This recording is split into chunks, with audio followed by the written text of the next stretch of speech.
Hello everyone, आपका एक बार फिर से वेलकम करते हैं आज के हमारे इस फ्रेश वीडियो पे। तो आज इस वीडियो के अंदर मैं आपके साथ डिस्कस करूंगा HSBC स्मॉल कैप फंड डाइट ग्रोथ के बारे में।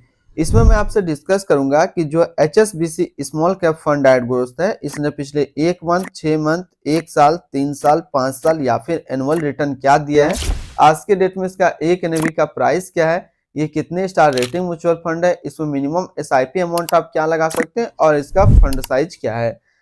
साथ ही साथ मैं आपसे डिस्कस करूंगा कि इसके अंदर कौन कौन सा स्टॉक लिस्टेड है और अगर आप इसमें कुछ इन्वेस्टमेंट करते हैं तो आने वाले 1 साल, 3 साल, 5 साल के अंदर आपको क्या रिटर्न देखने का। तो सबसे पहले बात कर लेते हैं कि HSBC का 1 मंथ का रिटर्न क्या है। तो 1 महीने में जो रिटर्न दिया वो 0.52% का रिटर्न है। 6 महीने की रिटर्न की बात कर लेते हैं तो 6 महीने में 23.08% का रिटर्न है।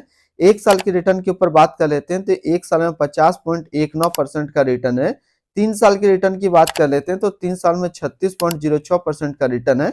5 साल की रिटर्न की बात कर लेते हैं तो 5 साल में 26.68% का रिटर्न है। और अगर एनुअल रिटर्न की बात कर लेते हैं तो एनुअल रिटर्न है 22.35। ये तो सबसे पहले अभी हम लोगों ने देखा इसका रिटर्न। अब हम लोग इसके कुछ बेसिक देखते हैं। तो आज के डेट में इसका एक NAV का प्राइस है 77 रुपया 27 पैसा। मिनिमम SIP अमाउंट आप इसमें 500 लगा सकते हैं। ये 4 स्टार रेटिंग म्यूचुअल फंड है। इसका जो फंड साइज है वो है 13,980 करोड़ का। अब बात कर लेते हैं, मान लीजिए आप इस म्यूचुअल फंड के अंदर आप SIP नहीं कर सकते हैं क्योंकि SIP ब्लॉक करके रखा गया है। इसमें सिर्फ आप वन टाइम पेमेंट कर सकते हैं। मान लीजिए आपने इस म्यूचुअल फंड के अंदर 1 लाख रुपया एक बार में डाले होते तो आपका 1 साल में 1 लाख रुपया 1,50,190 रुपया होता। 3 साल में आपका 1 लाख रुपया 2,51,890 रुपया होता। और 5 साल में आपका 1 लाख रुपया 3,26,242 रुपया होता। इसके अंदर यदि हम लोग होल्डिंग की बात कर लेते हैं तो इसके अंदर टोटल स्टॉक लिस्टेड है वो टोटल 97 स्टॉक लिस्टेड है। अगर हम इसमें टॉप 10 की बात कर लेते हैं तो टॉप 10 में पहला आता है अपर इंडस्ट्रियल लिमिटेड जो डाइवर्सिटी 5 के सेक्टर में आती है। ब्रिज इंटरप्राइजेज लिमिटेड जो कंस्ट्रक्शन के क्षेत्र पे आती है। सोनाटा सॉफ्टवेयर लिमिटेड टेक्नोलॉजी के क्षेत्र में है। कैपिट टेक्नोलॉजी लिमिटेड टेक्नोलॉजी के क्षेत्र पे है। बिरला सॉफ्ट लिमिटेड जो कि टेक्नोलॉजी के क्षेत्र पे है। EIH लिमिटेड जो कि सर्विस के क्षेत्र पे है। काय इंडस्ट्रियल लिमिटेड जो कैपिटल गुड्स के अंदर आती है। Red money metals and tube limited जो मेटल एंड माइनिंग के अंदर आती है। KPR मिल्स लिमिटेड जो टेक्सटाइल के अंदर आती है। और महाराष्ट्र सिमलेस लिमिटेड जो मेटल एंड माइनिंग के क्षेत्र में आती है। अब हम लोग होल्डिंग एनालिसिस को समझते हैं तो इक्विटी पे 98.2% और कैश पे है 1.8%।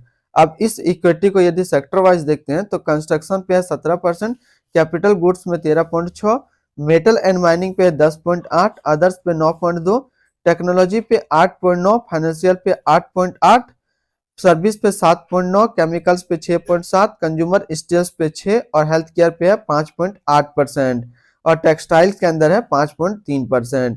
इसकी एडवांस रेशियो की बात कर लेते हैं तो इसका पी रेशियो है 31.60 और इसका PB रेशियो है 4.68।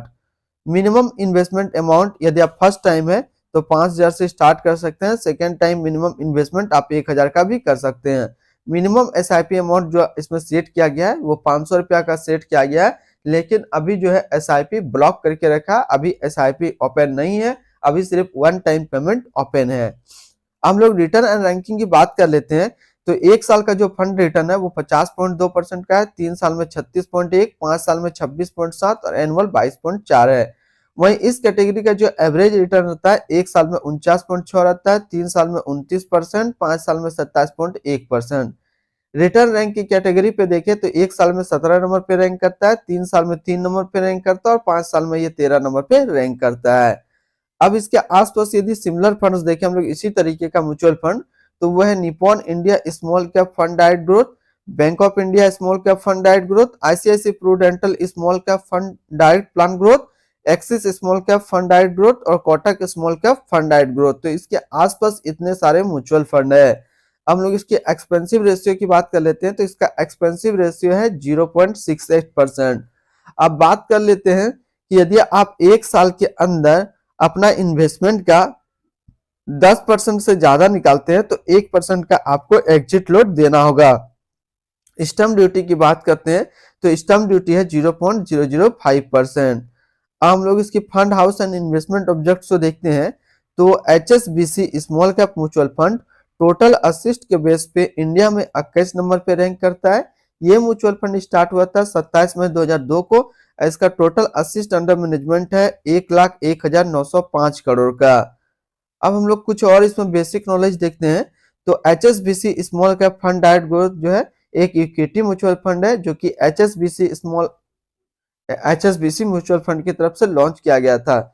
ये म्यूचुअल फंड स्टार्ट हुआ था 27 मई 2002 को। सोनल गुप्ता जो है अभी करंट फंड मैनेजर है HSBC small cap fund direct growth का। इस फंड का करंटली असिस्ट अंडर मैनेजमेंट है 1,01,905 करोड़ का और लेटेस्ट एनएवी 77 रुपया 27 पैसा का है। तो आज इस वीडियो के अंदर मैंने आपके साथ डिस्कस किया HSBC small cap fund direct growth के बारे में। तो फिर मिलते हैं हम लोग नेक्स्ट को इस तरीके का वीडियो की अच्छी जानकारी को लेकर के।